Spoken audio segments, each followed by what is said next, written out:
அன்பு நேயர்களுக்கு கனிவான வணக்கம். டெல்லியில் முகாமிட்டுள்ள எஸ்பி வேலுமணி, தளவாய் சுந்தரம், இழுத்தடிக்கும் அமித்ஷா. அதிமுகவினுடைய தலைமை நிலைய செயலாளரும் கொங்கு பகுதியினுடைய முக்கிய தலைவருமான திரு எஸ்பி வேலுமணி, எடப்பாடி பழனிசாமியின் மகனான மிதுன், தளவாய் சுந்தரம், CV சண்முகம் போன்ற அதிமுகவின் முக்கிய தலைவர்கள் டெல்லியில் முகாமிட்டிருப்பதாகவும் இவர்கள் மத்திய அமைச்சர் அமித்ஷாவை சந்திக்க திட்டமிட்டிருப்பதாகவும் கூறப்படுகிறது. அமித்ஷா இவர்களை சந்திக்க நேரம் அளிக்கவில்லை என்றும் கூறப்பட்டு வருகிறது. டெல்லியில் அதிமுகவிற்கான அலுவலகம் செல்வி ஜெயலலிதா காலத்திலேயே கட்டப்பட்டது. அதற்குள்ளாக அவர் இறந்துவிட்டார்.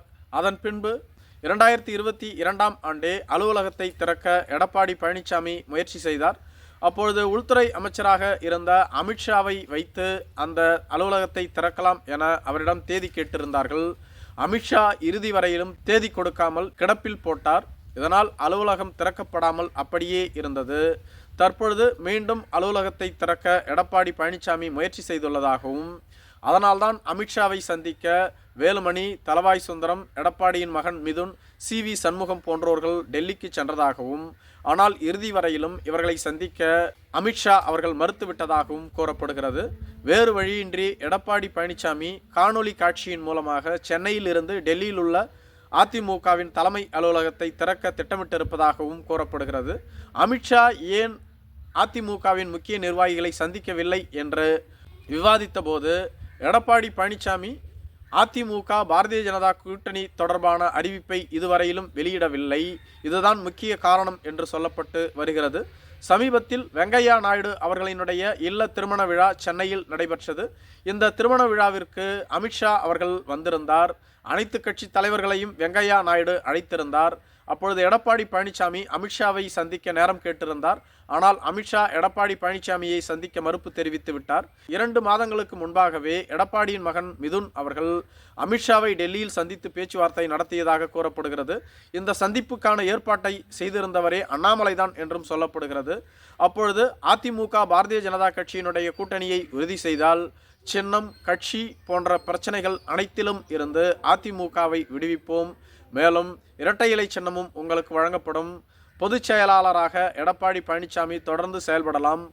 அதிமுக தொடர்பான சிவில் வழக்குகள் அனைத்தும் நீக்கம் செய்யப்படும் அல்லது நீர்த்து போக செய்யப்படும் என உறுதியளித்ததாக கூறப்படுகிறது.